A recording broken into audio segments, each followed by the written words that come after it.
ಮಿತ್ರರೇ ನಮಸ್ಕಾರ. ಮಿತ್ರರೇ, ಬಿಹಾರದಲ್ಲಿ ಇನ್ನೂ ಕೂಡ ಚುನಾವಣಾ ದಿನಾಂಕ ಘೋಷಣೆಯಾಗಿಲ್ಲ. ಆದರೆ ಚುನಾವಣಾ ಕಾವು ಮಾತ್ರ ಭರ್ಜರಿಯಾಗೇ ಏರಿದೆ. ಯಾಕೆ ಅಂತಂದರೆ ಈ ಬಾರಿ ಶತಾಯಗತಾಯ ನಾವು ಅಧಿಕಾರವನ್ನು ಹಿಡಿಲೇಬೇಕು ಅಂತ RJD ಮತ್ತು ಕಾಂಗ್ರೆಸ್ ಪಣ ತೊಟ್ಟು ಕೂತಿದ್ದಾವೆ. ಇದಕ್ಕೋಸ್ಕರವಾಗಿ ನಾವು ಯಾವ ಹಂತದ ರಾಜಕಾರಣವನ್ನು ಬೇಕಾದರೂ ಮಾಡ್ತೀವಿ ಅಂತ ಈ ಎರಡೂ ಪಕ್ಷಗಳು ನಿರ್ಧಾರ ಮಾಡದಂತೆ ಕಂಡು ಬರ್ತಾ ಇದೆ. ಸದ್ಯ ಬಿಹಾರ ಚುನಾವಣೆಯಲ್ಲಿ ದೊಡ್ಡದಾಗಿ ಚರ್ಚೆ ಆಗಬಹುದಾದಂತಹ ಒಂದು ವಿಚಾರ ಏನಿತ್ತು? ಜಾತಿ ಜನಗಣತಿ. ಆದರೆ ಕೇಂದ್ರ ಸರ್ಕಾರ ಆ ಅಸ್ತ್ರವನ್ನು ವಿಪಕ್ಷಗಳ ಕೈಯಿಂದ ಕಿತ್ಕೊಂಡ್ಬಿಟ್ಟಿದೆ. ಈಗಾಗಲೇ ಕೇಂದ್ರ ಸರ್ಕಾರ ಘೋಷಣೆ ಮಾಡಿಬಿಟ್ಟಿದೆ, ನಾವೇ ಜಾತಿ ಜನಗಣತಿಯನ್ನು ಮಾಡ್ತೀವಿ ಅಂತ. ಹೀಗಾಗಿ ಈ ಬಗ್ಗೆ ಬಿಹಾರ ಚುನಾವಣೆಯಲ್ಲಿ ಹೆಚ್ಚು ಚರ್ಚೆ ಮಾಡೋದಕ್ಕೆ ಸಾಧ್ಯ ಇಲ್ಲ. ಹೀಗಾಗಿ ವಿಪಕ್ಷಗಳಿಗೆ ದಾರಿ ಕಾಣದೆ ಮತ್ತೆ ವಕ್ಫ್ ವಿಚಾರವನ್ನೇ ಮುನ್ನೆಲೆಗೆ ತರುವುದಕ್ಕೆ ನಿರ್ಧಾರ ಮಾಡಿದವೆ. ಈಗಾಗಲೇ RJD ಮತ್ತು ಕಾಂಗ್ರೆಸ್ ಸೇರಿಕೊಂಡು ಬಿಹಾರದಲ್ಲಿ ದೊಡ್ಡ ಪ್ರಮಾಣದಲ್ಲಿ ವಕ್ಫ್ ವಿಚಾರದಲ್ಲಿ ರಾಜಕೀಯವನ್ನು ಕೂಡ ಆರಂಭಿಸಿದಾವೆ. ಬಿಹಾರದಲ್ಲಿ 29ನೇ ತಾರೀಕು ಒಂದು ಬೃಹತ್ ರ್ಯಾಲಿ ಕೂಡ ಆಗಿದೆ. ಆ ರ್ಯಾಲಿಯಲ್ಲಿ ತೇಜಸ್ವಿ ಯಾದವ್ ಘೋಷಣೆ ಮಾಡಿದ್ದಾರೆ, ನಾವೇನಾದ್ರೂ ಅಧಿಕಾರಕ್ಕೆ ಬಂದಿದ್ದೆ ಆದ್ರೆ ವಕ್ಫ್ ಕಾನೂನನ್ನ ಹರಿದ ಕಸದ ಬುಟ್ಟಿಗೆ ಹಾಕ್ತೇನೆ ಅಂತ. ಬಿಹಾರದಲ್ಲಿ ಈ ಬಾರಿ ಮುಸ್ಲಿಂ ಓಲೈಕೆ ಇದೆಯಲ್ಲ, ಹಿಂದೆಂದಿಗಿಂತಲೂ ಮಿತಿ ಮೀರಿ ನಡೀತಾ ಇದೆ. ಅಂದರೆ ವಿಪಕ್ಷಗಳು ಮುಸ್ಲಿಂ ವೋಟ್ಗಳು ಬಂದರೆ ಸಾಕು, ನಾವು ಗೆದ್ದು ಬಿಡ್ತೀವಿ ಎನ್ನುವಂತಹ ವಿಶ್ವಾಸದಲ್ಲಿದ್ದಾರೆ. ಅದಕ್ಕೋಸ್ಕರವಾಗಿ ವಕ್ಫ್ ವಿಚಾರವನ್ನು RJD ಇರಬಹುದು, ಕಾಂಗ್ರೆಸ್ ಇರಬಹುದು, AIMIM ಇರಬಹುದು, ಎಲ್ಲರೂ ಕೂಡ ಹೆಚ್ಚಾಗಿ ಚುನಾವಣಾ ವಿಚಾರವನ್ನಾಗಿಸಿಕೊಳ್ಳೋದಕ್ಕೆ ಸಾಕಷ್ಟು ಪ್ರಯತ್ನ ಪಡ್ತಾ ಇದ್ದಾರೆ. ಇದರ ಹಿಂದೆ ಒಂದು ದೊಡ್ಡ ಗಿಮಿಕ್ ಇದೆ. ಮುಸ್ಲಿಂ ವೋಟ್ ಬಿಹಾರದಲ್ಲಿ ಎಷ್ಟು ನಿರ್ಣಾಯಕ ಪಾತ್ರ ವಹಿಸುತ್ತೆ ಅನ್ನೋದಕ್ಕೆ ಒಂದಷ್ಟು ಅಂಕಿಅಂಶಗಳನ್ನು ಕೂಡ ಮುಂದೆ ನಾನು ನಿಮಗೆ ನೀಡ್ತೀನಿ. ಅವಾಗ ಗೊತ್ತಾಗುತ್ತೆ ಇದು ವರ್ಕೌಟ್ ಆಗುತ್ತಾ ಇಲ್ವಾ, ಬಿಹಾರದಲ್ಲಿ ಯಾಕೋಸ್ಕರವಾಗಿ ಮುಸ್ಲಿಂ ರಾಜಕಾರಣ ಈ ಪರಿಯಾಗಿ ನಡೀತಾ ಇದೆ, ಇದೆಲ್ಲವೂ ಕೂಡ ನಿಮಗೆ ಗೊತ್ತಾಗುತ್ತೆ. ಇನ್ನೊಂದು ಕಡೆಯಲ್ಲಿ ಸದ್ದಿಲ್ಲದೆ ಬಿಹಾರದಲ್ಲಿ NRC ಜಾರಿಯಾಗಿದೆ ಅನ್ನುವಂತಹ ಆರೋಪವನ್ನು ಕೂಡ ಇದೇ ವಿಪಕ್ಷಗಳು ಮಾಡ್ತಾ ಇದ್ದಾವೆ. ಈ ದೇಶದಲ್ಲಿ NRCಯನ್ನು ಜಾರಿಗೆ ತರಬೇಕು ಅಂತ ಬಿಜೆಪಿಯವರು ಒಂದು ಅಜೆಂಡಾವನ್ನು ಇಟ್ಟುಕೊಂಡಿದ್ರು. ಅದನ್ನು ನೇರವಾಗಿ ಜಾರಿಗೆ ತರೋದಕ್ಕೆ ಅವರಿಗೆ ಸಾಧ್ಯ ಆಗಿಲ್ಲ. ಹೀಗಾಗಿ ಚುನಾವಣಾ ಆಯೋಗದ ಮೂಲಕವಾಗಿ NRCಯನ್ನು ಜಾರಿಗೆ ತರ್ತಾ ಇದ್ದಾರೆ. ಅದರಲ್ಲೂ ಬಿಹಾರದಲ್ಲೇ ಅದರ ಎಕ್ಸ್ಪೆರಿಮೆಂಟ್ ಆರಂಭಗೊಂಡಿದೆ ಅಂತೇಳಿ ವಿಪಕ್ಷಗಳು ದೊಡ್ಡ ಮಟ್ಟದಲ್ಲಿ ಹಂಗಾಮ ಸೃಷ್ಟಿ ಮಾಡಿದವೆ. ಇದು ಸಹ ಒಂದು ಇಂಟ್ರೆಸ್ಟಿಂಗ್ ವಿಚಾರ. ಇದೆಲ್ಲದರ ಕುರಿತಾಗಿ ಈ ವಿಡಿಯೋದಲ್ಲಿ ನಿಮಗೆ ಡೀಟೇಲ್ ಆದಂತಹ ಮಾಹಿತಿಯನ್ನು ಕೊಡ್ತೀನಿ. ನೀವು ಈ ವಿಡಿಯೋನ ಕೊನೆವರೆಗೂ ಮಿಸ್ ಮಾಡದೆ ನೋಡಿ. ಮೊದಲಿಗೆ ಈ ವಕ್ಫ್ ವಿಚಾರದಿಂದಲೇ ಶುರು ಮಾಡೋಣ. ನಿಮಗೆಲ್ಲ ಗೊತ್ತಿರುವ ಹಾಗೆ ಈ ದೇಶದಲ್ಲಿ ವಕ್ಫ್ ಕಾನೂನಿಗೆ ತಿದ್ದುಪಡಿಯನ್ನು ಮಾಡಿದ್ದಾಗಿದೆ, ಅದನ್ನು ಜಾರಿಗೊಳಿಸಿದ್ದು ಆಗಿದೆ. ಸುಪ್ರೀಂ ಕೋರ್ಟ್ನಲ್ಲಿ ಅದನ್ನು ಪ್ರಶ್ನೆ ಮಾಡಿದ್ದು ಕೂಡ ಆಗಿದೆ. ಸದ್ಯ ಅದು ಸುಪ್ರೀಂ ಕೋರ್ಟ್ನಲ್ಲಿ ವಿಚಾರಣೆಯ ಹಂತದಲ್ಲಿದೆ. ವಕ್ಫ್ ವಿಚಾರದಲ್ಲೇನೋ ಭಾರಿ ಪ್ರತಿಭಟನೆ ಆಗುತ್ತೆ, ದೇಶದಲ್ಲಿ ಎಲ್ಲರೂ ಬೀದಿಗಿಳಿದು ಬಿಡ್ತಾರೆ, ಅಲ್ಲೋಲ ಕಲ್ಲೋಲ ಆಗುತ್ತೆ ಎನ್ನುವಂತಹ ವಾತಾವರಣ ಆರಂಭದಲ್ಲಿತ್ತು. ಆದರೆ ಹಾಗೇನೂ ಆಗಿಲ್ಲ. ಯಾಕೆಂದ್ರೆ ಪೆಹಲ್ಗಾಮ್ನಲ್ಲಿ ಒಂದು ಅಟ್ಯಾಕ್ ಆಗುತ್ತೆ, ಅದಾದ ಬಳಿಕ ಆಪರೇಷನ್ ಸಿಂಧೂರ ಆಗುತ್ತೆ. ಈ ಸಂದರ್ಭದಲ್ಲಿ ವಕ್ಫ್ ಕಾನೂನನ್ನು ಇಟ್ಟುಕೊಂಡು ಪ್ರತಿಭಟನೆ ಮಾಡೋದಕ್ಕೆ ವಿಪಕ್ಷಗಳಿಗೆ ಆಗೋದಿಲ್ಲ. ಹೀಗಾಗಿ ಒಂದು ದೊಡ್ಡ ಅಸ್ತ್ರ ಅವರ ಕೈ ತಪ್ಪಿದಂತಾಗಿರುತ್ತೆ. ಆದರೆ ವಿಪಕ್ಷಗಳಿಗೆ ಭಾರಿ ಲಾಭ ತಂದು ಕೊಡಬಹುದಾದಂತಹ ಈ ವಕ್ಫ್ ವಿಚಾರವನ್ನ ಅವರಿಗೆ ಕೈ ಬಿಡೋದಕ್ಕೆ ಮನಸ್ಸಿಲ್ಲ. ಅದಕ್ಕೋಸ್ಕರವಾಗಿ ಪುನಃ ಅದನ್ನು ಕೆದಕೋದಕ್ಕೆ ಶುರು ಮಾಡಿದ್ದಾರೆ. ಬಿಹಾರದಲ್ಲಿ ವಕ್ಫ್ ಬಚಾವ್ ಸಂವಿಧಾನ್ ಅನ್ನುವಂತಹ ಒಂದು ರ್ಯಾಲಿಯನ್ನ ಮಾಡಿ, ನಾವೇನಾದ್ರೂ ಅಧಿಕಾರಕ್ಕೆ ಬಂದಿದ್ದೆ ಆದ್ರೆ ಈ ವಕ್ಫ್ ಕಾನೂನನ್ನು ಹರಿದ ಕಸದ ಬುಟ್ಟಿಗೆ ಹಾಕ್ತೀವಿ ಅಂತ RJDಯ ಮುಖಂಡ ತೇಜಸ್ವಿ ಯಾದವ್ ಘೋಷಣೆ ಮಾಡಿದ್ದಾರೆ. ಅಂದರೆ ಈ RJD ಏನ್ ಹೇಳ್ಕೊಳ್ಳುತ್ತೆ, ನಾವು ಸಂವಿಧಾನ ರಕ್ಷಕರು, ಸಮಾಜವಾದಿಗಳು, ಈ ರೀತಿಯಾದಂತಹ ಹಣೆಪಟ್ಟಿಯನ್ನು ಹೊತ್ತಿರುವಂತಹ ಪಕ್ಷ ಇದು. ಆದರೆ ಇವರು ಸದ್ದಿಲ್ಲದೆ ಸಮಾಜವಾದಿಗಳ ಮುಖವಾಡವನ್ನು ಧರಿಸಿ ಶರಿಯಾವಾದಿಗಳಾಗ್ತಾ ಇದ್ದಾರೆ. ಹೇಗೆ ಅಂತ ನಿಮಗೆ ಉದಾಹರಣೆ ಕೊಡ್ತೀನಿ. ಈ ವಕ್ಫ್ ಬಚಾವ್ ಸಂವಿಧಾನ್ ರ್ಯಾಲಿಯನ್ನ ಆಯೋಜನೆ ಮಾಡಿದ್ದು ಇಮಾರತ್ ಇ ಶರಿಯಾ ಅನ್ನುವಂತಹ ಸಂಘಟನೆ. ಈ ಸಂಘಟನೆಯ ಹೆಸರಿನಲ್ಲೇ ಇರುವಂತೆ ಇವರು ಶರಿಯಾವಾದಿಗಳು. ಶರಿಯಾ ಕಾನೂನನ್ನ ಪ್ರಬಲವಾಗಿ ಪ್ರತಿಪಾದಿಸುವಂತಹ ಸಂಘಟನೆ ಇದು. ಬಿಹಾರದಲ್ಲಿ ಈ ಸಂಘಟನೆ ಆಕ್ಟಿವ್ ಆಗಿದೆ. ಒಡಿಶಾ, ಜಾರ್ಖಂಡ್ನಲ್ಲೂ ಕೂಡ ಈ ಸಂಘಟನೆಯ ಪ್ರಭಾವ ಇದೆ. ಈ ಸಂಘಟನೆ ಬಿಹಾರದ ಪಾಟ್ನಾದ ಗಾಂಧಿ ಮೈದಾನದಲ್ಲಿ ಒಂದು ಬೃಹತ್ ರ್ಯಾಲಿಯನ್ನು ಆಯೋಜನೆ ಮಾಡಿರುತ್ತೆ. ಅಲ್ಲಿ ಸಹಸ್ರ ಸಂಖ್ಯೆಯಲ್ಲಿ ಮುಸ್ಲಿಮರನ್ನು ಕೂಡ ಸೇರಿಸಲಾಗಿರುತ್ತೆ. ಈ ರ್ಯಾಲಿಯಲ್ಲಿ ಭಾಗಿಯಾದಂತಹ RJDಯ ಮುಖಂಡ ತೇಜಸ್ವಿ ಯಾದವ್ ಒಂದು ಭಡಕಾಯಿಸುವ ಭಾಷಣವನ್ನು ಮಾಡ್ತಾರೆ. ಇಲ್ಲಿ ಸೂಕ್ಷ್ಮವಾಗಿ ಗಮನಿಸಿ, ಶರಿಯಾವನ್ನ ಬೆಂಬಲಿಸುವಂತಹ ಒಂದು ಸಂಘಟನೆ ಆಯೋಜನೆ ಮಾಡಿದಂತಹ ಸಭೆಯಲ್ಲಿ ಇವರು ಭಾಗಿಯಾಗಿಬಿಟ್ಟು ಈ ದೇಶದ ಸಂಸತ್ನಲ್ಲಿ ಪಾಸ್ ಆದಂತಹ ಒಂದು ಕಾನೂನನ್ನ ಹರಿದು ಕಸದ ಬುಟ್ಟಿಗೆ ಹಾಕ್ತೀನಿ ಅಂತಂದ್ರೆ ಏನರ್ಥ? ಇವರು ಸಂವಿಧಾನ ರಕ್ಷಕರು ಅಂತ ಅದು ಯಾವ ಬಾಯಲ್ಲಿ ಹೇಳ್ಕೊಳ್ತಾರೋ ನನಗಂತೂ ಅರ್ಥ ಆಗೋದಿಲ್ಲ. ಯಾಕೆ ಬಿಹಾರದಲ್ಲಿ ಇಂತಹ ಪಾಲಿಟಿಕ್ಸ್ ಆರಂಭಗೊಂಡಿದೆ ಕೇಳಿದ್ರೆ, ನಿಮಗೆ ಬಿಹಾರದ ಈ ಮುಸ್ಲಿಂ ಪಾಪ್ಯುಲೇಷನ್ ಬಗ್ಗೆ ಸ್ವಲ್ಪ ಹೇಳ್ಬಿಡ್ತೀನಿ. ಅವರ ಡೆಮೋಗ್ರಫಿ ಹೇಗಿದೆ, ಅವರು ಚುನಾವಣೆಯಲ್ಲಿ ಎಷ್ಟು ನಿರ್ಣಾಯಕ ಪಾತ್ರವನ್ನು ವಹಿಸ್ತಾರೆ ಅಂತ ನಿಮಗೆ ತಿಳಿಸ್ತೀನಿ. ಆಗ ನಿಮಗೆ ಅರ್ಥ ಆಗುತ್ತೆ. ಬಿಹಾರದ ಒಟ್ಟು ಜನಸಂಖ್ಯೆಯಲ್ಲಿ ಮುಸ್ಲಿಮರ ಪ್ರಮಾಣ ಇರುವಂತಹದ್ದು 17.7%, ಅಂದ್ರೆ ಆಲ್ಮೋಸ್ಟ್ 18% ಇದೆ ಅಂತ 2011ರ ಜನಗಣತಿ ಹೇಳುತ್ತೆ. ಈಗ ಈ ಸಂಖ್ಯೆ ಇನ್ನೂ ಜಾಸ್ತಿ ಆಗಿರಬಹುದು. ಆದರೆ ಬಿಹಾರದಲ್ಲಿ ಒಟ್ಟು 243 ವಿಧಾನಸಭಾ ಕ್ಷೇತ್ರಗಳಿದಾವೆ. ಅಲ್ಲಿ ನೀವು ಅಧಿಕಾರಕ್ಕೆ ಬರಬೇಕು ಅಂತಂದ್ರೆ 122 ಮ್ಯಾಜಿಕ್ ನಂಬರ್. ಈ 243 ವಿಧಾನಸಭಾ ಕ್ಷೇತ್ರಗಳಿದೆಯಲ್ಲ, ಈ ಪೈಕಿ ಸರಿಸುಮಾರು 47 ವಿಧಾನಸಭಾ ಕ್ಷೇತ್ರಗಳಲ್ಲಿ ಮುಸ್ಲಿಮರ ಜನಸಂಖ್ಯೆ 50%ಗಿಂತ ಜಾಸ್ತಿ ಇದೆ. ಅಂದ್ರೆ ಈ 47 ಸೀಟ್ನಲ್ಲಿ ಮುಸ್ಲಿಮರು ಯಾರಿಗೆ ವೋಟ್ ಹಾಕ್ತಾರೋ ಅವರೇ ಗೆಲ್ತಾರೆ. ಆ 47 ಕ್ಷೇತ್ರದಲ್ಲಿ ಬೇರೆ ಯಾರ ಓಟು ಕೂಡ ಇಂಪಾರ್ಟೆಂಟ್ ಆಗೋದಿಲ್ಲ. ಹಾಗೆ ಇನ್ನು 11 ಕ್ಷೇತ್ರದಲ್ಲಿ ಮುಸ್ಲಿಮರ ಓಟ್ನ ಪ್ರಮಾಣ 40%ಗಿಂತ ಜಾಸ್ತಿ ಇದೆ. ಈ ಎರಡನ್ನ ಸೇರಿಸಿದ್ರೆ ಒಟ್ಟು 58 ಕ್ಷೇತ್ರಗಳಾಗುತ್ತೆ.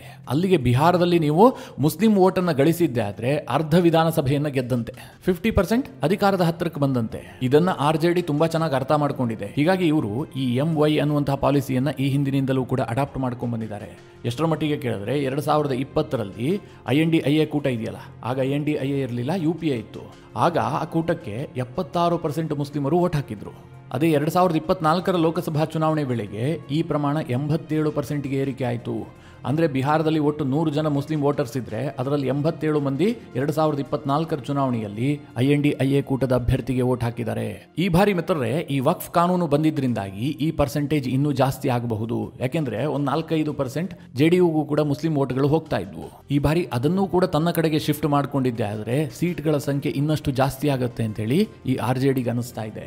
ಇದೇ ಕಾರಣಕ್ಕೋಸ್ಕರವಾಗಿ ಅವರು ಮತ್ತೆ ಈ ವಕ್ಫ್ ವಿಚಾರವನ್ನ ಬಿಹಾರದಲ್ಲಿ ಬಹಳಷ್ಟು ಮುನ್ನೆಲೆಗೆ ತರ್ತಾ ಇದ್ದಾರೆ. ಬಹಳ ದೊಡ್ಡ ದೊಡ್ಡ ರ್ಯಾಲಿಗಳನ್ನು ಆಯೋಜನೆ ಮಾಡ್ತಾ ಇದ್ದಾರೆ.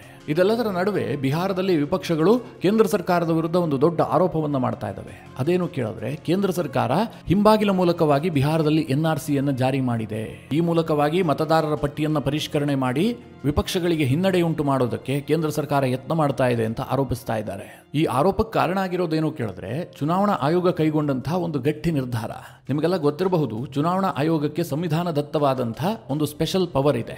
ಅದೇನು ಕೇಳಿದ್ರೆ, ಚುನಾವಣಾ ಆಯೋಗ ಈ ದೇಶದಲ್ಲಿ ಯಾರು ಮತದಾರರು ಯಾರು ಮತದಾರ ಅಲ್ಲ ಅನ್ನೋದನ್ನ ನಿರ್ಧಾರ ಮಾಡುವಂತಹ ಹಕ್ಕನ್ನು ಹೊಂದಿದೆ. ಇದು ಸಂವಿಧಾನ ದತ್ತವಾದಂತಹ ಹಕ್ಕು.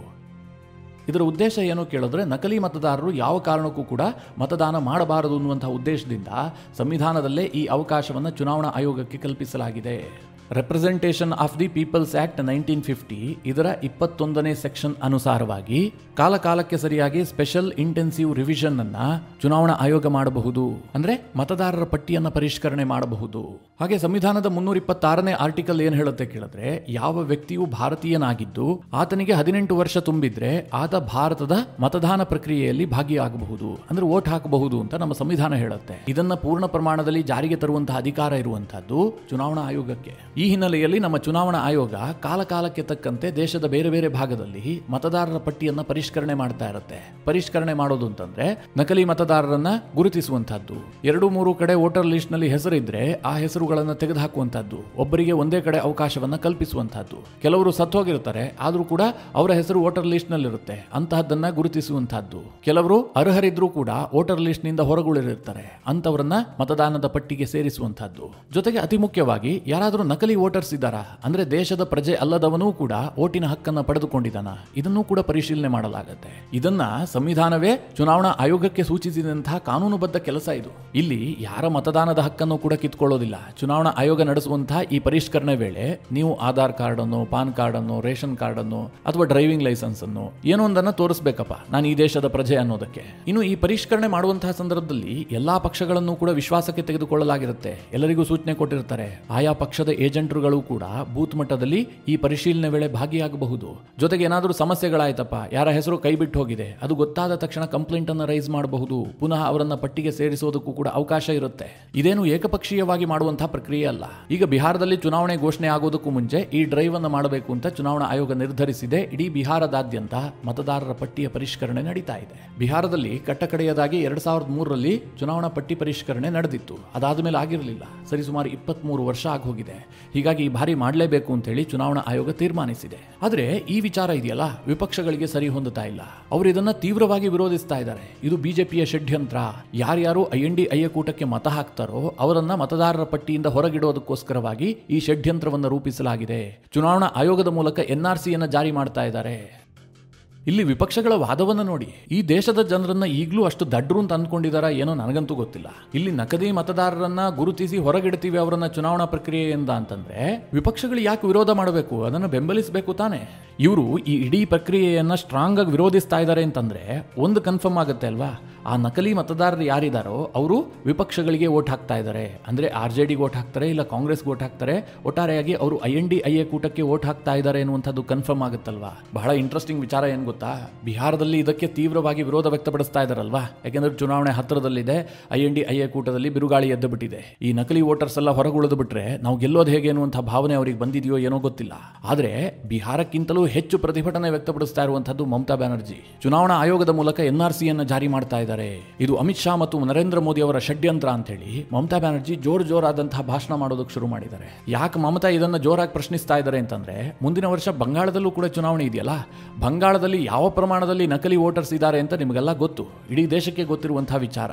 ಅಲ್ಲಿ ಬಾಂಗ್ಲಾದೇಶದಿಂದ ಬಂದವರಿಗೆ ವೋಟರ್ ID ಅನ್ನು ಕೊಡಲಾಗುತ್ತೆ, ಆಧಾರ್ ಕಾರ್ಡ್ ಅನ್ನು ಕೊಡಲಾಗುತ್ತೆ, ಅವರನ್ನ ಈ ದೇಶದ ಸಿಟಿಸನ್ಸ್ ಆಗಿ ರೂಪಿಸುವಂತಹ ಒಂದು ವ್ಯವಸ್ಥೆಯೇ ಬಂಗಾಳದಲ್ಲಿ ನಿರಂತರವಾಗಿ ಆಕ್ಟಿವ್ ಆಗಿದೆ. ಈ ನುಸುಳುಕೋರರನ್ನ ಮಮತಾ ಬ್ಯಾನರ್ಜಿ ಓಪನ್ ಆಗಿ ಬೆಂಬಲಿಸ್ತಾರೆ. ಅವರಿಗೆ CAA ಬಗ್ಗೆ ಅಪಸ್ವರ ಇದೆ. ಈ ಬಾಂಗ್ಲಾ, ಪಾಕಿಸ್ತಾನ ಈ ಭಾಗದಲ್ಲಿರುವಂತಹ ಅಲ್ಪಸಂಖ್ಯಾತರು ಭಾರತಕ್ಕೆ ಬಂದು ಈ ದೇಶದ ಸಿಟಿಸನ್ಶಿಪ್ ಅನ್ನು ಪಡೆದು ಈ ದೇಶದ ನಾಗರಿಕರಾಗುವುದಕ್ಕೆ ಮಮತಾ ಬ್ಯಾನರ್ಜಿ ಅವರ ವಿರೋಧ ಇದೆ. ಅದೇ ಅಲ್ಲಿನ ನುಸುಳುಕೋರರು ಈ ದೇಶದೊಳಗೆ ಬಂದು ಅಕ್ರಮವಾಗಿ ಸಿಟಿಸನ್ಶಿಪ್ ಅನ್ನು ಪಡೆದು ಈ ದೇಶದ ಮತದಾನದಲ್ಲಿ ಭಾಗಿಯಾಗ್ತಿರೋದ್ರ ಬಗ್ಗೆ ಮಮತಾ ಬ್ಯಾನರ್ಜಿ ಅವರಿಗೆ ಖುಷಿ ಇದೆ. ಅದನ್ನು ಅವರು ಬೆಂಬಲಿಸ್ತಾ ಇದ್ದಾರೆ. ಅದನ್ನ ಕೇಂದ್ರ ಸರ್ಕಾರವಾಗ್ಲಿ ಅಥವಾ ಚುನಾವಣಾ ಆಯೋಗವಾಗ್ಲಿ ತಡಿತೀವಿ, ಅದನ್ನ ಪತ್ತೆ ಹಚ್ತೀವಿ ಅಂತಂದ್ರೆ ಮಮತಾ ಬ್ಯಾನರ್ಜಿ ಅವರಿಗೆ ಕೋಪ ಬರುತ್ತೆ, ಅವರು ಅದನ್ನ ವಿರೋಧಿಸ್ತಾರೆ. ಈಗಲೂ ಕೂಡ ಬಿಹಾರದಲ್ಲಿ ನಡೀತಿರುವಂತಹ ಮತದಾರರ ಪರಿಷ್ಕರಣೆಗೆ ಮಮತಾ ಬ್ಯಾನರ್ಜಿಯಿಂದ ತೀವ್ರವಾಗಿ ವಿರೋಧ ವ್ಯಕ್ತವಾಗ್ತಾ ಇದೆ. ಆದರೆ ಚುನಾವಣಾ ಆಯೋಗ ಮಾತ್ರ ಇಂತಹ ವಿವಾದಕ್ಕೆಲ್ಲ ಡೋಂಟ್ ಕೇರ್ ಹೇಳಿದೆ. ಯಾಕೆಂದ್ರೆ ಅವರಿಗೆ ಸಂವಿಧಾನ ದತ್ತವಾಗಿರುವಂತಹ ಅಧಿಕಾರ ಅದು. ಅವರು ಬಿಹಾರದಲ್ಲಿ ನಿರಂತರವಾಗಿ ಮತದಾರರ ಪಟ್ಟಿಯ ಪರಿಷ್ಕರಣೆಯನ್ನು ನಡೆಸ್ತಾ ಇದ್ದಾರೆ. ಒಟ್ಟಿನಲ್ಲಿ ಬಿಹಾರದ ಚುನಾವಣಾ ಕಣ ಬಹಳ ರಂಗೇರಿದೆ. ನನಗನ್ಸುತ್ತೆ ಮಹಾರಾಷ್ಟ್ರ, ದೆಹಲಿಗಿಂತಲೂ ಕೂಡ ಬಿಹಾರದ ಚುನಾವಣೆ ಬಹಳ ಜೋರಾಗಿ ನಡೆಯುತ್ತೆ ಅಂತ ಅನ್ಸುತ್ತೆ.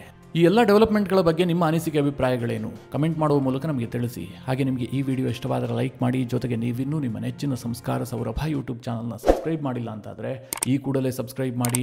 ಮುಂದಿನ ಎಲ್ಲ ಅಪ್ಡೇಟ್ಗಳ ನೋಟಿಫಿಕೇಷನ್ಗಾಗಿ ಬೆಲ್ ಐಕಾನ್ ಒತ್ತಿ.